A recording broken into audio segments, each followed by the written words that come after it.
नमस्कार, मैं सुनीता कथा मंथन में आप सबका स्वागत करती हूँ। कथा मंथन में आज सुनिए गबन उपन्यास का 5वां अध्याय, जिसके लेखक है मुंशी प्रेमचंद।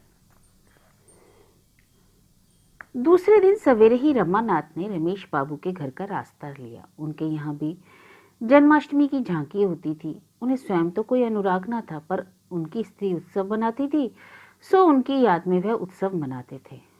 रमानाथ को देखकर बोले, आओ जी आओ, रात को क्यों नहीं आए? मगर यहाँ गरीबों के घर क्यों आते? सेठ जी की झांकी कैसे छोड़ देते? खूब बाहर रही होगी। रमानाथ, अरे आपकी सी सजावट तो ना थी, हाँ, और सालों से अच्छी थी। कई कत्थक और वैश्याएं भी आई थी। मैं तो चला आया था, मगर सुना रात भर गाना होता रहा। रमेश, सेठ जी ने तो वचन दिया था कि वैश्याएं ना आने पाएंगी, फिर क्या किया? इन मूर्खों के हाथों हिंदू धर्म सर्वनाश हो गया। छी छी, ना जाने कब अकल आएगी। रमानाथ, वैश्याएं ना हो तो झांकी देखने जाए कौन? सब आपकी तरह तो योगी नहीं होते ना। मेरा वश चले तो मैं कानून से यह दुराचार ही बंद करा दूं। खैर, फुर्सत हो तो आओ, एक आध बाजी हो जाए। और यहाँ आया किस लिए हूं? मगर आज जरा आपको मेरे साथ सर्राफे तक चलना पड़ेगा। यूं तो कई बड़ी बड़ी कोठरियों से मेरा परिचय है, मगर आपके साथ रहने से तो कुछ और ही बात होती है। चलने को तो मैं चला चलूंगा, रमेश ने कहा। विषय में बिल्कुल कोरा हूं, ना कभी कोई चीज बनवाई और ना खरीदी। तुम्हें क्या लेना है? अजी, लेना देना क्या है, जरा भाव ताव देखूंगा। मालूम होता है घर में फटकार पड़ी है। जी बिल्कुल नहीं, वह तो जेवरों के नाम तक नहीं लेती। मैं कभी पूछता हूँ तो मना कर देती है, लेकिन अपना कर्तव्य भी तो कुछ है। जब से गहने चोरी चले गए, एक चीज भी नहीं बनी।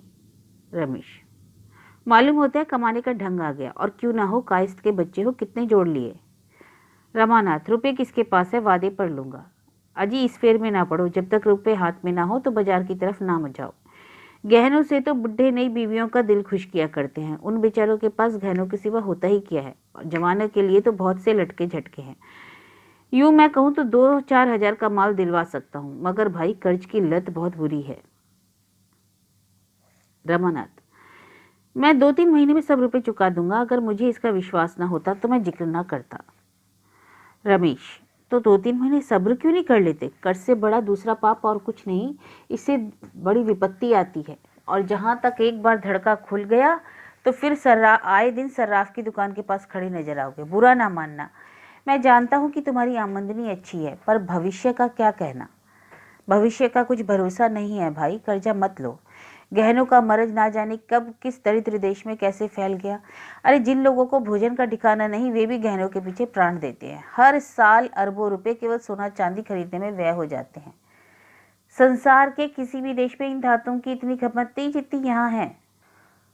अचानक ही रमेश बाबू और रमानाथ में वाद विवाद हो गया, और वाद विवाद में वे शतरंज भी भूल गए। छुट्टी का दिन था, सो 2-4 मिलने वाले और आ गए। रमानाथ चुपके से वहां से खिसक आया। इस बहस से एक बात ऐसी थी जो उसके दिल में बैठ गई। उधार गहने लेने का विचार उसके मन से निकल गया। कहीं वह जल्दी रुपया ना चुका सका तो कितनी बड़ी बदनामी होगी। सराफे तक गया अवश्य, पर किसी दुकान में जाने का साहस नहीं हुआ। उसने निश्चय किया कि कभी 3-4 महीने तक अभी वह गहनों का नाम ना लेगा। वह घर पहुंचा तो 9 बज गए थे। दयानाथ ने उसे देखा तो पूछा, आज सवेरे सवेरे कहाँ चले गए थे? जरा बड़े बाबू से मिलने गया था। दयानाथ, अरे घंटे आधे घंटे के लिए किसी पुस्तकालय क्यों नहीं चला जाते? गपशप में दिन गवा देते हो। अभी तुम्हारी पढ़ने लिखने की उम्र है। इम्तिहान न सही, अपनी योग्यता तो बढ़ा सकते हो। एक सीधा सा खत लिखना पड़ जाए तो बगले झांकने लगते हो। असली शिक्षा स्कूल छोड़ने के बाद ही शुरू होती है, और वही हमारे जीवन में काम आती है। मैंने तुम्हारे विषय में कुछ ऐसी बातें सुनी हैं जिनसे मुझे बहुत खेद है, और तुम्हें समझा देना अपना कर्तव्य समझता हूँ। मैं ये हरगिज़ नहीं चाहता कि मेरे घर में हराम की एक कौड़ी भी आए। मुझे नौकरी करते 30 साल हो गए। चाहता तो हजारों रुपए जमा कर देता, लेकिन मैं कसम खाता हूँ कि कभी एक पैसा भी हराम का नहीं लिया। तुम्हें ये आदत कहाँ से आ गई, यह मेरी समझ में नहीं आता। रमानाथ ने भी बनावटी क्रोध दिखाकर कहा, आपसे किसने कहा? जरा उसका नाम तो बताइए, मुझे ना उखाड़ लूं। किसी ने भी कहा हो, इससे तुम्हें कोई मतलब नहीं। तुम अब उसकी मुझे उखाड़ लोगे, इसलिए बताऊंगा नहीं। लेकिन बात सच है या झूठ, मैं इतना ही पूछना चाहता हूँ। बिल्कुल झूठ। बिल्कुल झूठ? जी हाँ, बिल्कुल झूठ। तुम दस्तूरी नहीं लेते? दस्तूरी रिश्वत नहीं, सभी लेते हैं, और खुल्लम खुल्ला लेते हैं। लोग बिना मांगे आप ही आप देते हैं। मैं किसी से नहीं मांगने जाता। दयानाथ, सभी खुल्लम खुल्ला लेते हैं और लोग बिना मांगे देते हैं। इससे तो रिश्वत की बुराई कम नहीं हो जाती। दस्तूरी को बंद कर देना मेरे वश की बात नहीं है। मैं खुद ना लूं, लेकिन चपरासी और मोहरीर को तो हाथ नहीं पकड़ सकता। 8-8 9-9 रुपए पाने वाले नौकर अगर ना लें तो उनका काम नहीं चल सकता, और मैं खुद ना लूं पर उन्हें तो रोक नहीं सकता। दयानाथ ने उदासीन भाव से कहा, मैंने समझा दिया, मानने न मानने का अख्तियार तुम्हें है। यह कहते हुए दयानाथ दफ्तर चले गए। रमानाथ के मन में आया, साफ कह दें, अपने निस्पृह बनकर क्या कर लिया जो मुझे दोष दे रहे हैं। हमेशा पैसे पैसे को मोहताज रहे, लड़कों को पढ़ा तक ना सके, जूते कपड़े तक ना पहना सके, यह डींग मारना कहाँ तक शोभा देता है, जबकि नीयत भी साफ रहती और जीवन भी सुख से कटता। रमानाथ घर में गया तो माता ने पूछा, आज कहाँ चले गए थे बेटा? तुम्हारे बाबूजी इस पर बिगड़ रहे थे। रमानाथ, तुम इस पर नहीं बिगड़ रहे थे, उपदेश दे रहे थे कि दस्तूरी मत लिया करो, इससे आत्मा दुर्बल होती है और बदनामी होती है। तुमने कहा नहीं? अब आपने कौन सी बड़ी ईमानदारी करके झंडे गाड़ दिए, सारी जिंदगी पेट पालते रहे। कहना तो चाहता था पर चिढ़ जाते। जैसे आप कौड़ी कौड़ी को मोहताज रहे, वैसे मुझे भी बनाना चाहते हैं। आपको लेने का शऊर नहीं तो नहीं, जब देखा यहाँ दाल नहीं गली तो भगत बन गए। अरे यहाँ ऐसे घोगा पसंद नहीं है, बनियों से लपेटने के लिए अकल चाहिए, दिल लगी नहीं है। जहाँ किसी ने भगतपन किया तो लोग सोचने लगते हैं कि बुद्धू है, लेने की तमीज नहीं, क्या करे बेचारा। इसी तरह तो आंसू पहुंचे।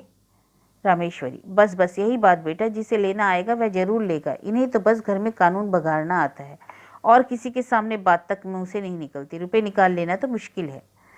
रमानाथ दफ्तर जाते समय ऊपर कपड़े पहनने गया तो जालपा ने उसे 3 लिफाफे डाक में छोड़ने के लिए दिए। उस वक्त उसने तीनों लिफाफे जेब में डाल लिए, लेकिन रास्ते में उन्हें खोलकर चिट्ठियां पढ़ने लग गया। चिट्ठियां क्या थी? विपत्ति और वेदना का करुण विलाप था। तो उसने अपनी तीनों सहेलियों को सुनाया था। तीनों का विषय एक ही था, केवल भावों का अंतर था। जिंदगी पहाड़ हो गई है, न रात को नींद आती है न दिन को आराम। पति देव को प्रसन्न करने के लिए कभी कभी हंस बोल लेती हूँ, पर दिल हमेशा रोया करता है। ना किसी के घर जाती हूँ, ना किसी को मुंह दिखाती हूँ। ऐसा जान पड़ता है कि यह शुक मेरी ही जान लेकर छोड़ेगा। मुझसे वादे तो रोज किए जाते हैं, रुपए जमा हो रहे हैं, सुनार ठीक किया जा रहा है, डिजाइन तय किया जा रहा है, पर सब धोखा है और कुछ नहीं। रमानाथ ने तीनों चिट्ठियां जेब में रख ली। डाकखाना सामने से निकल गया, पर उसने उन्हें छोड़ा नहीं। यह अभी तक यही समझती होगी कि मैं इसे धोखा दे रहा हूँ। क्या करूँ, कैसे विवशता दिलाऊं? अगर अपना बस होता तो इसी वक्त आभूषणों के टोकरे भर भर जालपा के सामने रख देता। उसे किसी बड़े सर्राफ की दुकान पर ले जाकर कहता, तुम्हें जो जो चीजें लेनी है ले लो। कितनी अपार वेदना है, जिसने विश्वास का भी अपहरण कर लिया। उसको आज वह जानता, उस अभिनय का यह फल होगा तो कदाचित इतनी डींगे ना मारता। लेकिन इसके साथ ही उसे जालपा पर भी क्रोध आ रहा था। जालपा ने क्यों मुझसे यह बात नहीं की, क्यों मुझसे पर्दा रखा और अपनी सहेलियों को अपना दुखड़ा रो रही है। बरामदे में माल तौला जा रहा था, मेज पर रुपए पैसे रखे जा रहे थे, और रमानाथ चिंता में डूबा बैठा हुआ था। किससे सलाह ले? उसने विवाह ही क्यों किया? सारा दोष उसका अपना था। जब वह घर की दशा जानता था तो क्यों उसने विवाह करने से इनकार न कर दिया? आज उसका मन काम में नहीं लगता था, समय से पहले ही उठकर चला गया। जालपा ने उसे देखते ही पूछा, मेरी चिट्ठियां छोड़ तो नहीं दी? रमानाथ ने बहाना किया, अरे इनकी तो याद ही नहीं रही, जेब में पड़ी रह गई। बहुत अच्छा हुआ, लाओ मुझे दे दो, अब ना भेजूंगी। क्यों, कल भेज दूंगा। नहीं, मुझे नहीं भेजना। कुछ ऐसी बातें लिख गई जो मुझे ना लिखना चाहिए थी। अगर तुमने छोड़ दी होती तो मुझे दुख होता। मैंने तुम्हारी निंदा की थी। यह कहकर वह मुस्कुराई। अरे जो बुरा है, दगाबाज है, उसकी निंदा होनी चाहिए। तो तुमने क्या चिट्ठियां पढ़ ली? हाँ, ये अक्षम्य अपराध मुझसे हो गया। तब तो तुम मुझसे बहुत नाराज होंगे। आंसुओं के आवेग से जालपा की आवाज रुक गई। उसका सिर झुक गया और झुकी हुई आंखों से आंसुओं की बूंदें आंचल पर गिरने लगी। एक क्षण में उसने स्वर को संभाल कर कहा, बड़ा भारी अपराध हुआ है, जो चाहे सजा दो, पर मुझसे अप्रसन्न मत हो। ईश्वर जानते हैं तुम्हारे जाने के बाद मुझे कितना दुख हुआ। मेरी कलम से ना जाने कैसी कैसी बातें निकल गईं।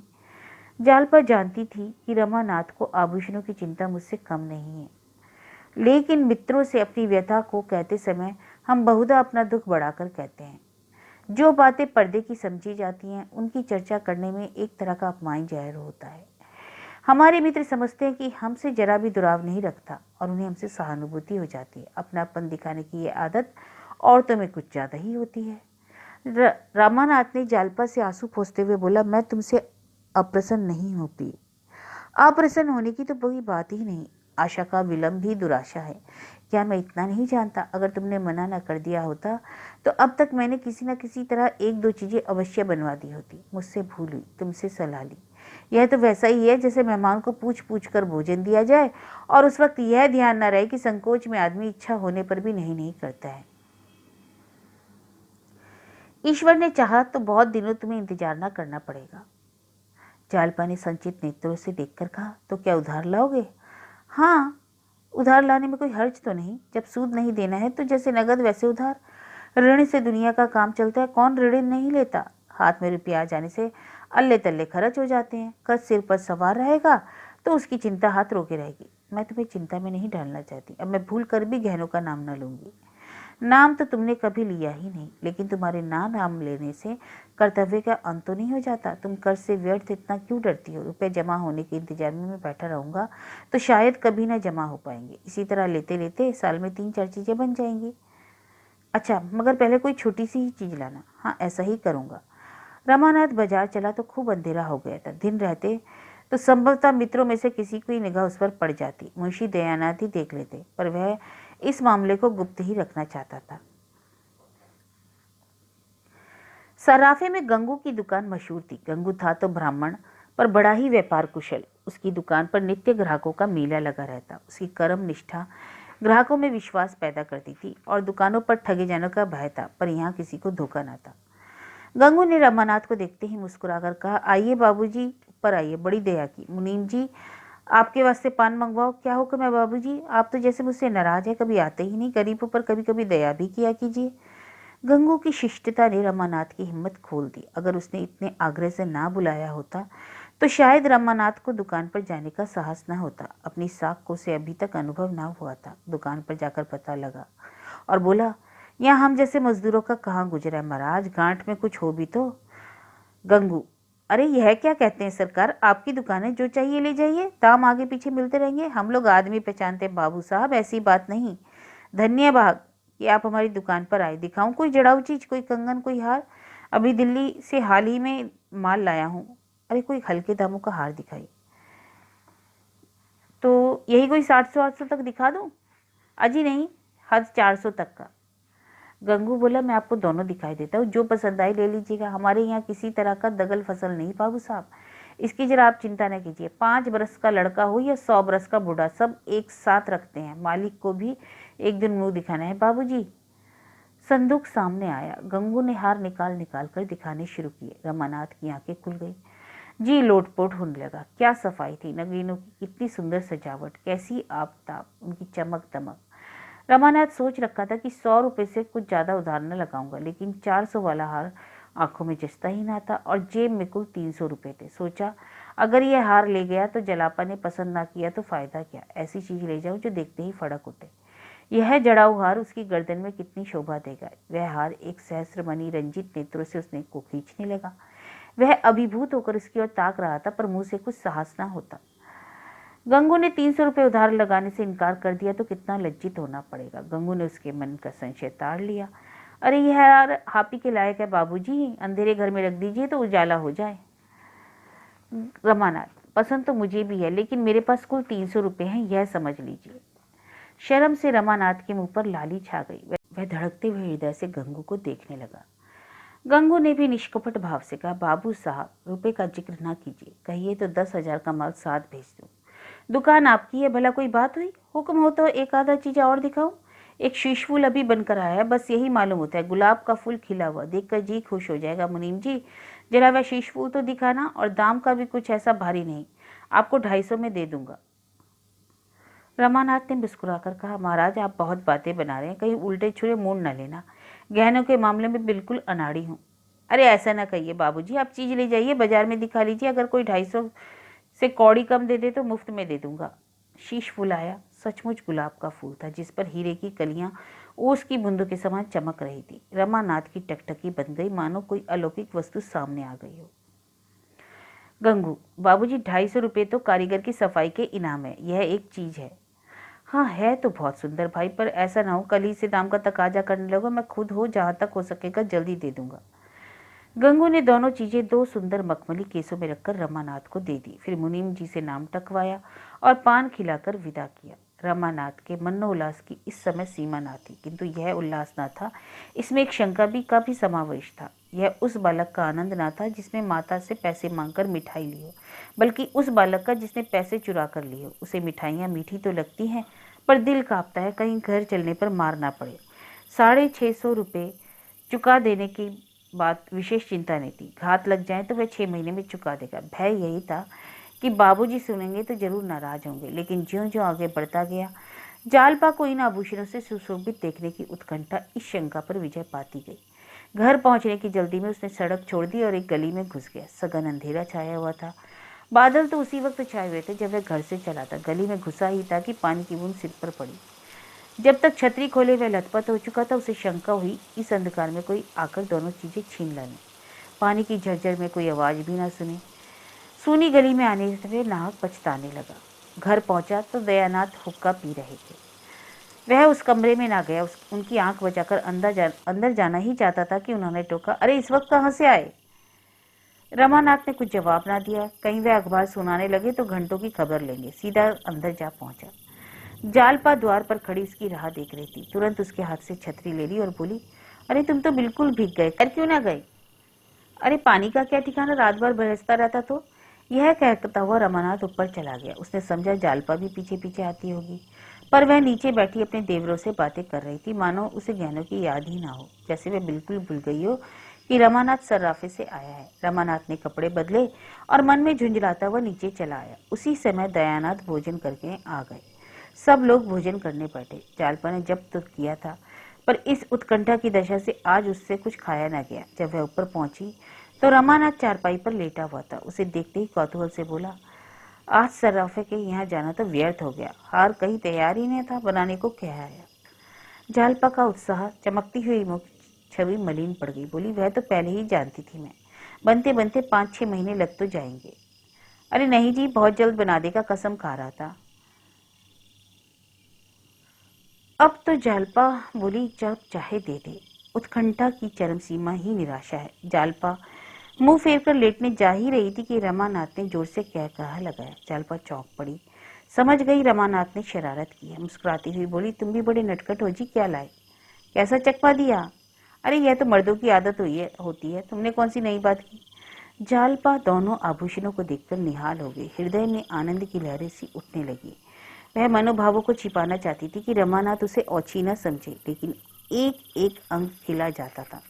मुस्कुराती हुई आंखें, दमकते हुए कपोल और खिले हुए अधर उसका भरम गंवाए देते थे। उसने हार गले में पहना, शीश फूल में जूड़े में सजाया और हर्ष से उन्मत्त होकर बोली, तुम्हें आशीर्वाद देती हूँ, ईश्वर तुम्हारी सारी मनोकामनाएं पूरी करे। आज जालपा की अभिलाषा पूरी हुई। जो बचपन से उसकी कल्पनाओं का एक स्वप्न, उसकी आशाओं का क्रीड़ा स्थल बना हुआ था, आज उसकी यह साथ पूरी हो गई। यदि मानकी यहाँ होती तो सबसे पहले यह हार उसे दिखाकर कहती, तुम्हारा हार तुम्हें मुबारक हो। रमानाथ पर तो घड़ों नशा चढ़ा हुआ था। आज उसे अपना जीवन सफल जान पड़ा। अपने जीवन में आज पहली बार उसे विजय का आनंद प्राप्त हुआ। जालपा ने पूछा, जाकर अम्मा जी को दिखाऊं? अरे उन्हें दिखाने के लिए आ जाओगी, ऐसी कौन सी बड़ी चीजें हैं? जालपा, अब मैं तुमसे साल भर तक कोई चीज ना कहूंगी। इसके रुपए देकर ही मेरे दिल का बोझ हल्का होगा। अरे रुपए की क्या चिंता करती हो, हैं ही कितने? अच्छा जरा अम्मा जी को दिखाओ, देखिए क्या कहती है। रमानाथ, मगर यह ना कहना उधार लाए हैं।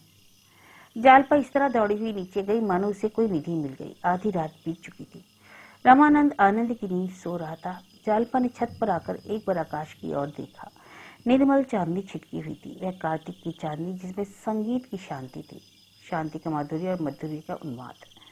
जालपा ने कमरे में आकर अपनी संदूकची खोली और उसमें से वह कांच का चंद्रहार निकाला जिसे वह एक दिन पहनकर धन्य मान रही थी। पर अब इस नए चंद्रहार के सामने उसकी चमक उसकी भांति मंद पड़ गई थी।